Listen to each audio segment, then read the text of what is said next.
बच्चों, ये final account का जो है तीसरा वीडियो है। पहले वीडियो में हमने आपको ये बताया था कि इसमें कौन कौन से अकाउंट्स मेंटेन किए जाते हैं। इसके बाद दूसरे वीडियो में हमने ट्रेडिंग अकाउंट का फॉर्मेट बना कर दिया, आपको प्रेजेंट किया। थर्ड वीडियो में हम आपको प्रॉफिट एंड लॉस का फॉर्मेट प्रेजेंट कर रहे हैं और इसमें वो आइटम्स हमने लिए हैं जो बहुत ही ईजिली आप लर्न कर सकते हैं या प्रैक्टिस में ला सकते हैं, या हम कह सकते हैं कि जब आप क्वेश्चन लगाएंगे आपको यही आइटम्स क्वेश्चन में मिलेंगे। इसका फॉर्मेट के बारे में हम क्या बताएं? देखिए, लिखा हुआ format of profit and loss account for the year ended. जब भी आप ट्रेडिंग अकाउंट बनाएं या प्रॉफिट एंड लॉस अकाउंट बनाएं, वहाँ फॉर द ईयर एंडेड लिखना पड़ता है और हमने जो है 31 मार्च 2021 ले लिया। अब फॉर्मेट लगभग ट्रेडिंग अकाउंट जैसा ही है। पार्टिकुलर ले लिया, rupees debit, particular rupees credit. इसके बाद जो है रुपीज़ क्रेडिट कर लिया, यहाँ पर जो है रुपीज़ क्रेडिट हो गया। इसके बाद जो है अब आप जो आपका यहाँ पर जो है डेबिट पार्ट है, इसमें यहाँ पर आपको वो खर्चे लेने हैं जो आपके जो है सामान बेचने से रिलेटेड थे। ट्रेडिंग अकाउंट में वो लिए थे जो आपके जो है बनाने से रिलेटेड थे, प्रोडक्शन रिलेटेड थे। यहाँ पर वो लेने जो सामान बेचने से रिलेटेड हैं। तो यहाँ देखिए, सबसे पहले हम नोट वाला पॉइंट पढ़ेंगे।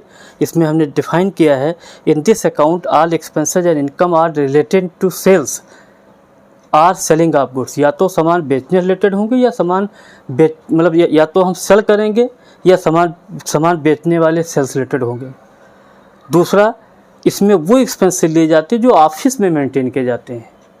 मतलब ये एक्सपेंसेस आपके ऑफिस में आपको मेंटेन किए हुए दिखेंगे। ट्रेडिंग वाले आपके ट्रेडिंग अकाउंट्स के आइटम आपके मिल या फैक्ट्री या इंडस्ट्री रिलेटेड होते थे। ये वो आइटम्स हैं जो आपको डेबिट क्रेडिट में दिख रहे हैं, जो आपके ऑफिस में मेंटेन होते हैं। अब हम एक एक आइटम बताते जाते हैं। पार्टिकुलर ले लिया, rupees debit, particular rupees credit. अब इसमें देखिए टू सैलरी आपको पता है, ठीक है। सैलरी मतलब जो एम्प्लॉई आपका जो है क्या नाम जो है ऑफिस के अंदर काम करता है, जैसे मैनेजर हो गए, क्लर्क हो गए, इनकी जो सैलरी होती है यहाँ आती है। इसके बाद इंटरेस्ट ऑन कैपिटल पर जो इंटरेस्ट दिया जाता है वो भी यहाँ डेबिट में आता है। एडवर्टीजमेंट अभी बताया, यहाँ पर वो खर्चे होंगे सब सामान बेचने रिलेटेड, वो भी डेबिट साइड में आ जाएगा। बैड डेट्स आप जानते हैं, सामान बेचा था लेके भाग गया, लॉस हो गया, वो भी डेबिट में आ गया। डिप्रिसिएशन आप जानते हैं, मान लिया कोई एसेट्स है आपके पास, मान लिया आपके पास सबके पास मोबाइल है, ऐसा कोई बच्चा है जिसके पास मोबाइल ना हो। मान लिया उसने 70,000 रुपये का मोबाइल ख़रीदा, तो क्या 70,000 का बिकेगा? नहीं बिकेगा, क्योंकि वो चीज़ डिप्रिसिएशन कहलाती है। तो जितनी एसेट्स होती हैं उस पर डिप्रिसिएशन लगता है। ये भी आपका यहाँ डेबिट साइड में आता है प्रॉफिट एंड लॉस में। पोस्टल चार्जेज जो आप जो है पोस्टल चार्जेज होते हैं, डाक चार्जेज, पोस्टल चार्जेज वो भी यहीं पर आते हैं। टेलीफोन चार्जेज भी आता है, हमने नहीं लिया है। रेंट, रेट्स एंड टैक्सेस वो भी यहाँ पर आता है। इंश्योरेंस आप जानते हैं, जो आदमी जिससे डरता है उसका इंश्योरेंस कराता है, तो इंश्योरेंस भी यहाँ पर आ जाता है। इसके बाद ट्रेवलिंग बताया, सामान बेचना है तो आपको ट्रेवलर एजेंट रखने पड़ेंगे, सेल्समैन रखने पड़ेंगे, उनको सबको जो है वो सब ट्रेवलिंग एक्सपेंसेस का पार्ट हो गया। ऑडिट, जब आपने देखा होगा जो सीए होता है, सीए की मोहर बहुत वैल्यू रखती है। जब आप फाइनेंशियल स्टेटमेंट बनाते हैं तो हर साल हर एक कंपनी ऑर्गेनाइजेशन को जो है सरकार को टैक्स पे करना पड़ता है, और वो तभी लीगल मांगा जाता है जब वो किसी सीए के द्वारा ऑडिट किया हो। तो ये ऑडिट फीस भी आपकी जो है वो क्या नाम जो है इससे रिलेटेड होती है। इसके बाद आपका जो है क्रेडिट साइड में आ जाइए। सबसे पहले आपने ट्रेडिंग बनाया था, ट्रेडिंग में जो ग्रॉस प्रॉफिट आता है उसको हम यहाँ ग्रॉस प्रॉफिट करके क्रेडिट साइड में दिखा देते हैं। इसके बाद डिस्काउंट रिसीव हुई है, क्रेडिट कर दीजिए। बैड डेट देखो, यहाँ लॉस हो रहा था तो डेबिट था, और जैसे मिल जाएगा वो क्रेडिट आ जाएगा। रेंट रिसीव हो गया, क्रेडिट कर दीजिए। कमीशन रिसीव हो गया, क्रेडिट कर दीजिए। लेकिन अगर यही चीज़ें अगर आपकी जो है केवल बैड डेट्स होता तो डेबिट कर दिया, रेंट पेड होता तो डेबिट कर देते, कमीशन पेड डेबिट। मतलब कहने मतलब ये है, ये जो यहाँ पर आपने कमीशन रिसीव, रेंट रिसीव लिखा है और डिस्काउंट रिसीव हो गया तब तो आपने क्रेडिट कर दिया। लेकिन अगर ये कमीशन पेड होता, रेंट पेड होता, डिस्काउंट, तो आप इस साइड दिखाते। अब तीसरा स्टेप क्या करेंगे, आप क्रेडिट साइड का टोटल लगा ली, जैसे आपने ट्रेडिंग में किया था, क्रेडिट का टोटल लगाया। हमने चूंकि वैल्यू दिखाई नहीं, नील कर दी, डैश कर दिया।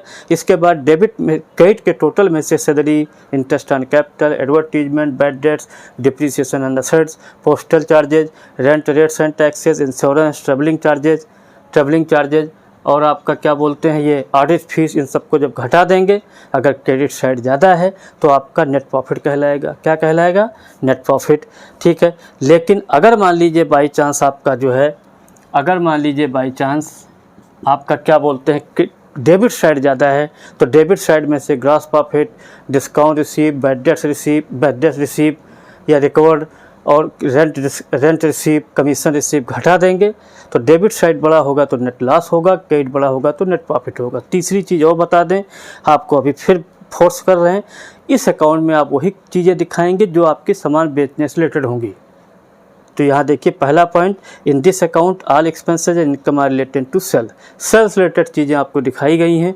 इसके बाद तीसरी चीज़ बताया, जो ऑफिस के अंदर जो खर्चे होते हैं वो यहाँ पर दिखाए जाते हैं। एक चीज़ और आपको बता दें, यहाँ कभी कभी आपने देखा होगा क्वेश्चन जब टेक्निकल लगाएंगे, सैलरी एंड वेजेज, अगर सैलरी पहले है तब तो ये प्रॉफिट एंड लॉस का पार्ट है, लेकिन अगर वेजेज एंड सैलरी होता, वेजेज होता तो कहाँ जाता, ट्रेडिंग में। तो वेजेज एंड सैलरी अगर लिखा ट्रेडिंग में आएगा, और सैलरी एंड वेजेज लिखा हुआ तो क्या हो जाएगा, अब इसको यहाँ पर हम चेंज करके जो है यहाँ वेजेज कर देते हैं, जिससे आपका कम से कम एक कंटेंट तो तैयार रहे। अब यहाँ देखो नाम बदल दिया हमने, सैलरी एंड वेजेज लिख दिया, इसका मतलब ये पीएल का पार्ट है, लेकिन अगर वेजेज पहले होता सैलरी तो ट्रेडिंग का पार्ट है। ठीक है, ये हमने इतनी चीज़ें आपको इसमें बतानी थी। ठीक है, नेक्स्ट वीडियो में हम आपको बैलेंस शीट का फॉर्मेट प्रेजेंट करेंगे।